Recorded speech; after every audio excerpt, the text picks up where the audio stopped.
আজও যাচ্ছি একটা নেমন্তন্ন বাড়িতে, পাখা চলছে, জানি না শোনা যাবে কতটা কী যাবে।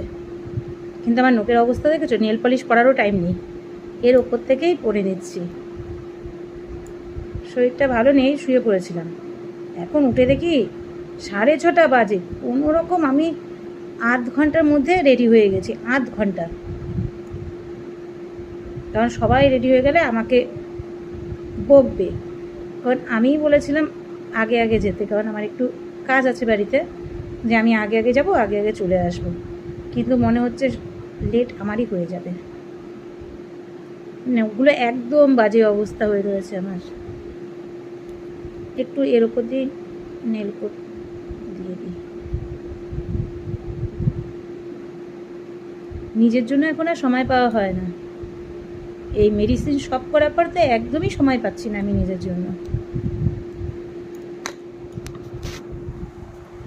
আগে যেরকম পরিপাটি করে নেল পলিশ করা, এগুলো সব সময় পেতাম, এখন আর সময় পাওয়া যায় না।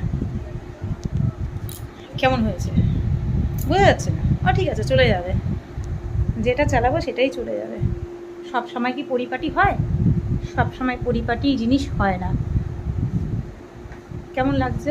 মনে হচ্ছে তো ভালোই লাগছে, তাড়াতাড়ি করে করলাম, সেরকম কোনো কিছু করিনি। কানের ঠানেটা আজকে আর পরবো না, কারণ এমনি দেরি হয়ে গেছে।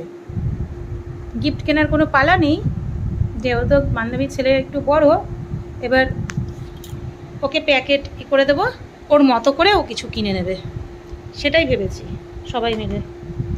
যে বাচ্চা হলে ধরো কিছু কিনে দিলাম ভালো হয়, কিন্তু একটু বড় তো, যার জন্য সব বান্ধবী মিলে এটাই ভেবেছি যে ওর মতো কিনে নিলে বেশি ভালো হবে।